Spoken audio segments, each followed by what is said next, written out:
Hey everybody, Victor here. And for today we have a nation guide for Scotland. Now before I get into the guide proper, just wanted to point out two things. First, in case any of you still want to help support the Ukrainian people survive Putin's special operation, you'll find a link in the description. Please help if you can. It really will make the world of difference for people struggling right now. Second, this is a no restart guide. So regardless of your starting situation, regardless of allies and rivals and all of that to start with, this should work for you, and I will cover all the different examples I have found in the last 70 runs of this that I did for testing. So with all of that being said, let's go ahead and begin. And the best place to start with any of my guides is, of course, with the estates and privileges. Now, I've done this before, and I've shown you guys this before, so I'm just going to go ahead and kind of briefly glance over these. But there is one thing I wanted to talk about before we moved on. That is specifically grant these monarch generators first and then seize land. If you do it in that order, you'll have 5% crown land. If, however, you seize land and then grant the privileges, you'll be at 4.999%. That's not how math works, but that's how paradox math works. So just be sure you follow the right order, otherwise you're shooting yourself in the foot. Next, when it comes to your rivals, don't rival anybody right now. Even if they rival you, say Denmark rivals you, don't rival them back. The reason why is you can go without rivaling somebody for a little bit. It's not really going to hurt you. But if you rival Denmark, it means they're more likely, even if they've already rivaled you, to ally somebody in Ireland who is afraid of you, namely Ulster, Tyrone, or Tyrconnell. And this can be important because England also can ally people over here, and they usually get one, maybe two allies on Ireland. And if they grab, say, Leinster and Tyrone, and Denmark over here grabs Tyrconnell, and then England warns you, you're bricked. You have to no CB to get onto Ireland, which nobody wants to do. So if you can stop Denmark from grabbing an ally over here, all the better. So you can just wait for a couple of months and rival them then once you're on Ireland and you don't have to worry about it. Now that that's all been said and I can move on, let's move on to then your focus. Focus on mill points. I'll explain why in a little bit, but just focus on mill points. With your navy, merge them together and mothball them. You only need them to make sure you can cross the IRC, which is not that hard. So you're likely to not need a navy, and if you do, you can unmothball them, take control of the IRC, cross over, and then re-mothball them. As far as your army, take your cavalry, split off two of them, and delete them.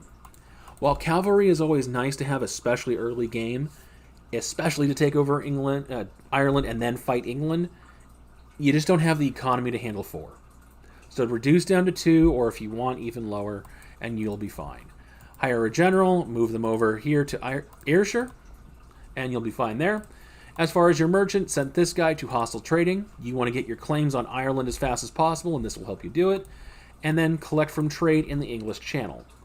There's nowhere else to put this free merchant, and you will eventually be taking on the English side of the English Channel. And just to prevent you from forgetting it and leaving money on the table, because you will get maybe 0.1 ducats. Instead of leaving the money on the table, just send them to the English Channel. And with all of that being said and done, it's now time to unpause. So I'm going to go ahead and unpause. Oh, I almost forgot. I have to actually spy on Northern Ireland. Almost forgot that. And with that, it's time to let it go. Now, I'm going to go ahead and pause the recording here because I actually need to wait to get these spy networks done. But I will see you guys in just a little bit. And welcome back, everybody. So I have my 3 claims down, and I want to talk about what happened with England, but also what to do next. Simply put, you're going to start improving relations with both France and with Castile down here. The reason why is you're going to try and get both of them as allies. I got fortunate, they're not rival to each other. However, that might not be the same in your game. Basically, France and Castile, they do have a habit of rivaling one another, if not one rivaling the other. If you get the latter one, where, say, Castile only rivals France, but it's not reciprocated, then you ally Castile, and then you ally France, and you'll be fine. If they're rivaled against one another, though, you can still get both. See, what you're going to do is you're first going to royal marry both of them. They're both close enough where if you continue to improve relations with them, they will eventually royal marry you. But on top of that, as long as they will share a rival with you, in this case, England, they're willing to look past the fact that you are allied to one of their rivals if you're royal married. So time it right, and you can get both of them. And by having both, you're going to be protected against everything coming at you for a very long time. Now, the other thing you're going to be doing is, or likely to be dealing with is, England, especially in the current patch, warns you a lot. And I mean a lot. It doesn't really matter if they're rival to you or not. Denmark eventually rivaled me. But they will decide to warn you just because they can. Now, the way that works is you cannot attack anybody that they border. But it only counts with land borders. Meaning, if they warn you, Tyrconnell is your only way in without no sea being onto Ireland. However, you can instead, in Ulster's case, attack Thomond over here and then take Ulster in the peace deal. So simply find targets that do not border England and take out as many as you possibly can. However, if you have one like this with Leinster and Offaly that are not able to get them because they're bordering England, it's still okay. The reason why is if England takes it, you're fine. As long as there's no fort or capital that's there, you'll be fine. But for now, it is time to actually fight this. I'm going to go ahead and declare on Tyrconnell. That'll let me get onto Ireland. Let me start moving, and I'll be able to take out Tyrone here too, but I can't co-belligerate because of England. So, time to begin. I will see you guys in just a little bit. And welcome back. So it seemed a little easier for me to do it this way, but as you can tell, my game decided to go down the let's get rid of the Lancaster idiot and completely destroy our manpower and actual troop reserves, meaning I'm stronger than England right now. For just right now. And knowing that this was going to be it, I started getting curry favors down on my two allies, meaning that now I'm able to jump in, call them in, not have to promise them anything, and what you do is you say that Pale is your war goal. Castile will take care of Portugal. France will take care of all their stuff over here, if there's any left after the 100 Years' War, and any other allies they have on the continent. Meaning, you just have to worry about what England happens to have up here, which is nowhere near enough. Yeah, I have a rebel problem right now, but it's not really going to be something I'm focusing on. Instead, play defensively, unless they're having massive rebel problems like this, which is run in, take the war goal, and come up here, sit in Ayrshire. Allow your allies to do everything that they need to do down here, but you're going to sit up here, and you're going to wait for them to walk onto your fort, which is a hill province, which means you'll get a defensive bonus, and fight them there. If, however, you're going to go down south and fight them down there, say, try to take over this siege, you can do that. Just make sure you have your subject attached to you, and you'll be fine. You'll have more soldiers than they do in this instance, at least with me, and you'll be able to take this fort and that will allow you to take land from England proper as well as from Ireland. So I'm going to go ahead and actually do that instead of talking about it, and I will see you guys in just a little bit. And welcome back. So Portugal is now pretty much done. Take all the money you can, take war reps, take whatever else you want after that, but basically I'm looking for money right now, so I'm going to go ahead and just take what I can afford. And then when it comes to England, you didn't promise anybody else anything. So I can go ahead and take the land in Ireland I want. I can take some land down here in England that I want. And by taking these three provinces, they have no fort protection. England's out of fort protection. And they'll have debt for me taking a bunch of money out of them, meaning they won't be building any new forts on top of that. This is a core, which, I'll skip the core for now. But this will allow me to cripple England, give me a very easy way to run in and destroy England in the future, and on top of that I can finish consolidating Ireland, which is very important. The reason why is, well, there's a mission. And if you can conquer Ireland, you'll get morale of armies, which means the next time you go into England, who will then, by that point, in my game at least, have a chance of catching up, though with this, no, since they lost their York, which had, I believe, 5 mil, they're not going to be catching up in Miltech, which means I'm going to have a distinctive advantage over them, and I'll be reconquering cores for both Wales and Northumberland up here, simply because I'm going to be releasing those two vassals. And with that, England's pretty much done. There's nothing they can do.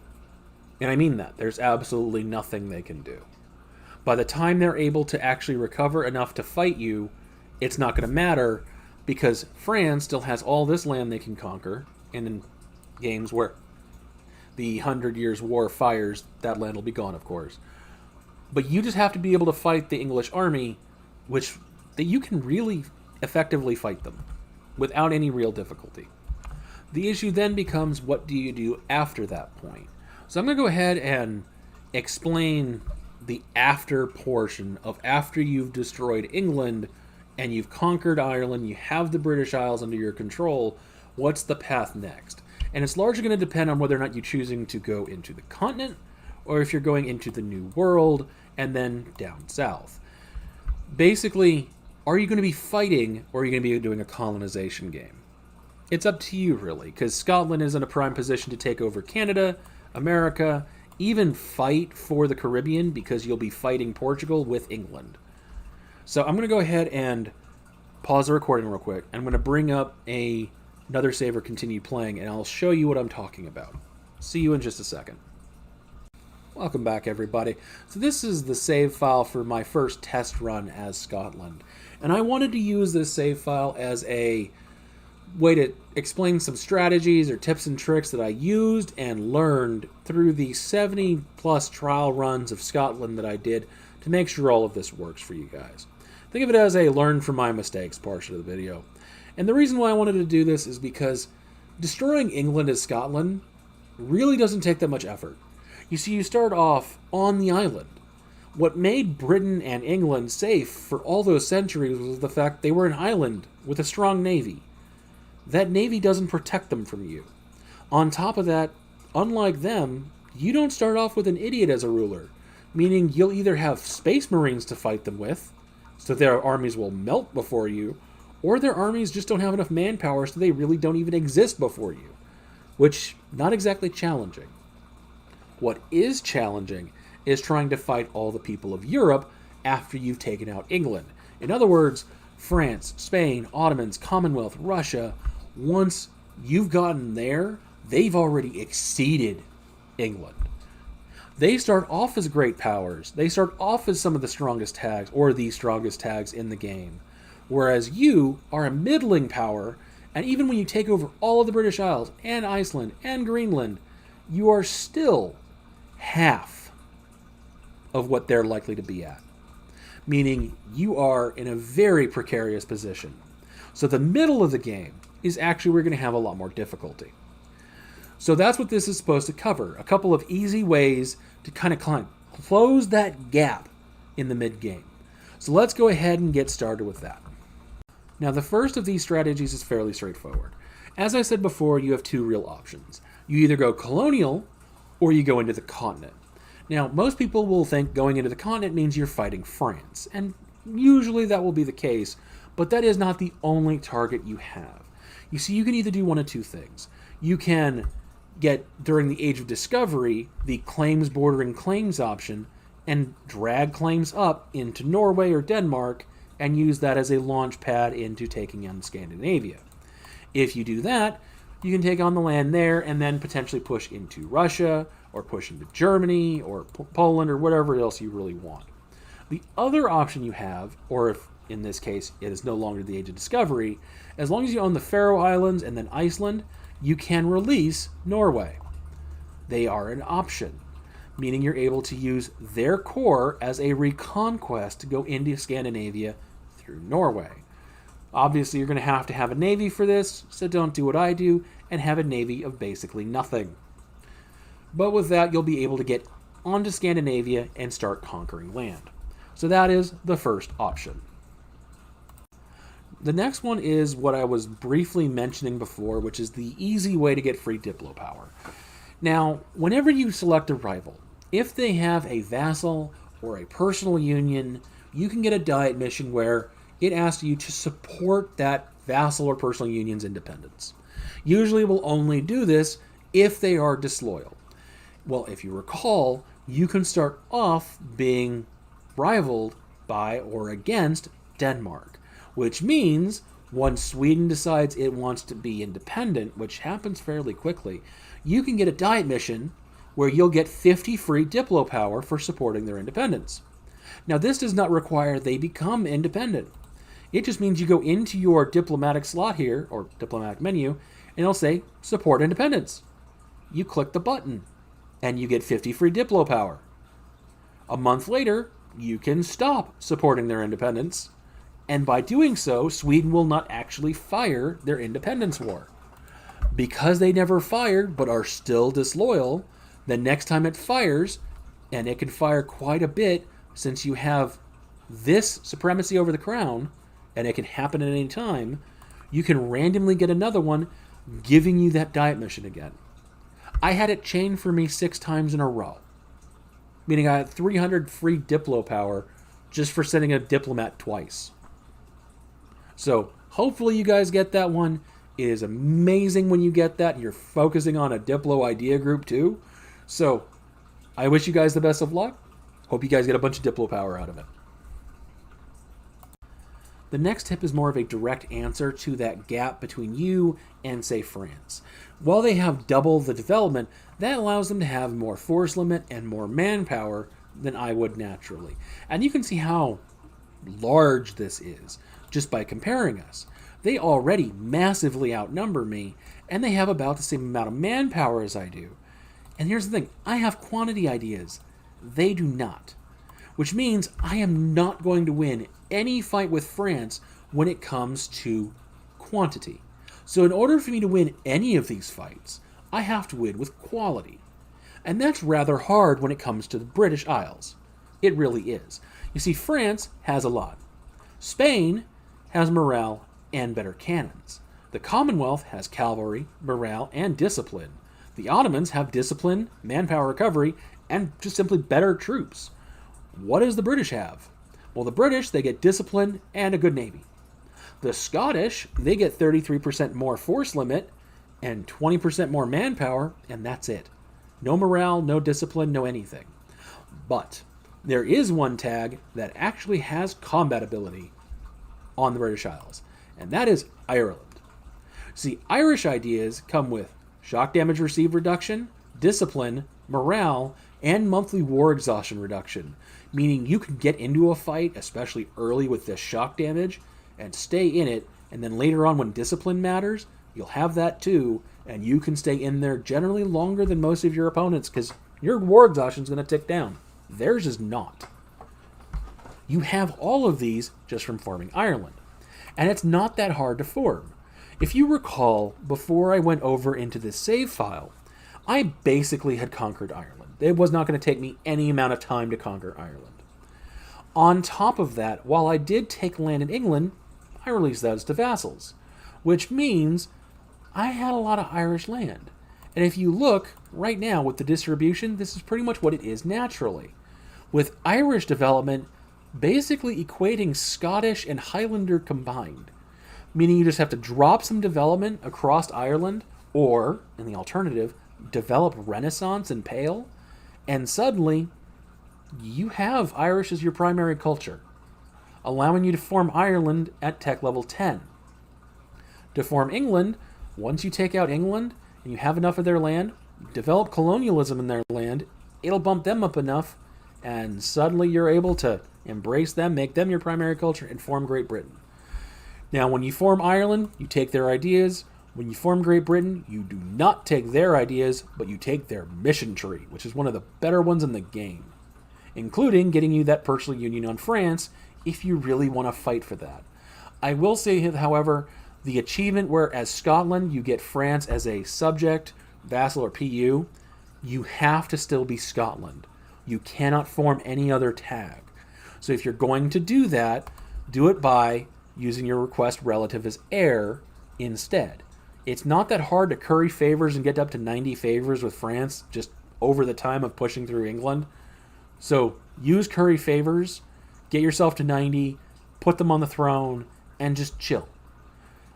Chill until you feel it's time to either break with them and try and force it, or chill and try to get it naturally, just through diplomacy. Whichever one you do, I hope you get the achievement. It's an amazing feeling when you're sitting there going, oh, I have all of the British Isles, and America, and wherever else, and now I just have France too for free. That is that achievement, that tip in a nutshell. So this next tip is more of a general one for aggressive expansion ticking, as well as Ireland and AHRE. You see, in the current patch, if you full occupy somebody and they have no army left, the AI is programmed to unconditionally surrender. And basically what that does is, if you do not peace out once you have that unconditional surrender offered to you, you start taking massive amounts of war exhaustion. I mean, in a couple-year period, you're at 20, and your country is about to explode. So you have to do it pretty much immediately.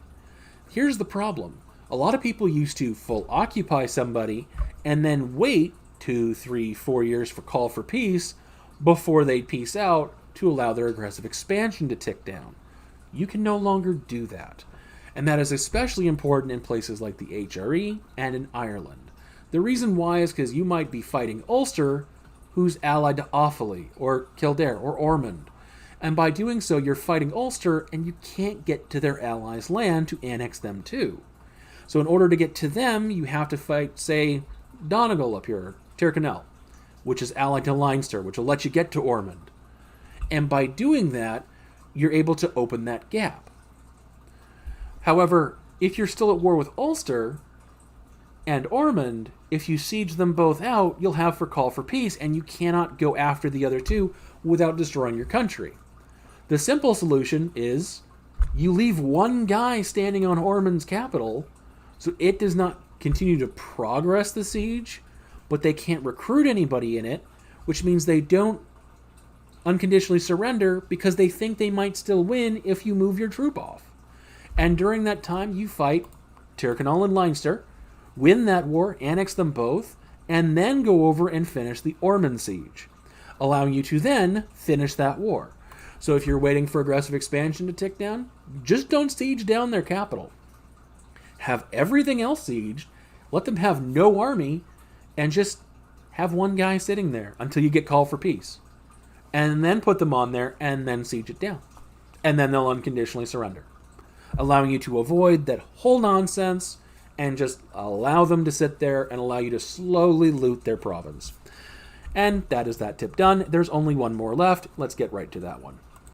Now, this last one is something I realized in this game, and I took it to its fullest extent in later games, but I'm going to simply explain it now. You see, England starts off the game with a very loyal ally, namely Portugal. Portugal is so loyal that no matter how bad it gets for England, they will remain staunch allies, and will usually come in on any kind of defensive call. They have no problem coming in, even though they're absolutely going to get destroyed again. As you saw before in the earlier part of the guide, you're using Spain to punch Portugal over and over and over again. Now, early on, this is great for money and for war reps. That's really what it's for. Later on, however, that's not all it's for. And as long as England is allowed to live, say, leaving them in Devon and Cornwall over here, these two little provinces, Portugal will maintain that alliance. And as long as they maintain that alliance, when you attack England and call in Spain with favors, because they won't ally England, they'll ally you instead, they'll beat up Portugal for you, allowing you to steal Portugal's colonies. All of these I did not colonize. Instead, I used Castile and then Spain to punch Portugal to take it from them. Now, there is one thing you need to be aware of, and that is if you are going to do this, don't be Catholic. The reason why is this is a Catholic tag that is colonizing these provinces, which means, yeah, you're not going to be able to get the claim on them. But if you are a non-Catholic tag, you can enforce religion on your colonies, making them ignore the Treaty of Tordesillas. Meaning any protection they had is suddenly gone, and your colonies are going to start colonizing everything they possibly can. And then after you're done taking all of their colonies, which, by the way, I ended up getting in one game the Caribbean, Brazil, Argentina, Colombia, and Chile down here. The only thing Spain ended up getting was Peru and a couple of dotted colonies around, and Texas. For some reason, they got Texas. And I got Canada up as well.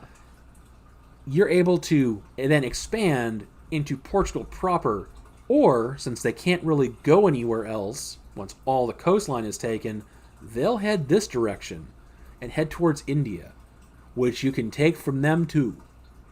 So you can absolutely use Portugal as your colonization machine and let them burden all of the financial costs of doing so, especially since they have the Age of Discovery bonus. It just makes it a lot faster. But with that, you're able to take over massive swaths of the New World, whether you're going the colonial game or not. Now, if you're going the colonial game, you still need to fight up north towards Iceland as fast as possible. Simply put, you're trying to get to Greenland and you're trying to get to the New World. The reason why is if you actually focus instead of on these two first, but on exploration and expansion, you can actually spawn colonialism, but it's going to depend in large part on your ruler. So, play the game, pick what idea groups you want to play as, pick the game style you want to play as, and just have fun. With that, you should have absolute fun with Scotland. It is a great game to play. It's really fun to turn the tables on the English, so to speak, but also to play catch-up. To play catch-up and start off as that minor tag with not a whole lot of expansion opportunities because it's just Ireland and England, and make that turn into the powerhouse that Britain can become, and use that to just dominate everything in Europe and make them feel the terror that the British Empire kind of caused. But with that, that is the guide. I hope you guys enjoyed this. If you do, if you enjoy this kind of content, like and subscribe. I'll be making a lot more of it. If you want to see a specific country or a specific kind of content, whether that's nation guides or otherwise, let me know in a comment below. I'm always looking for more content that you guys actually want to watch, so let me know. I'll be more than happy to make it. But with all of that being said, thank you all for watching. I hope you all have a wonderful day.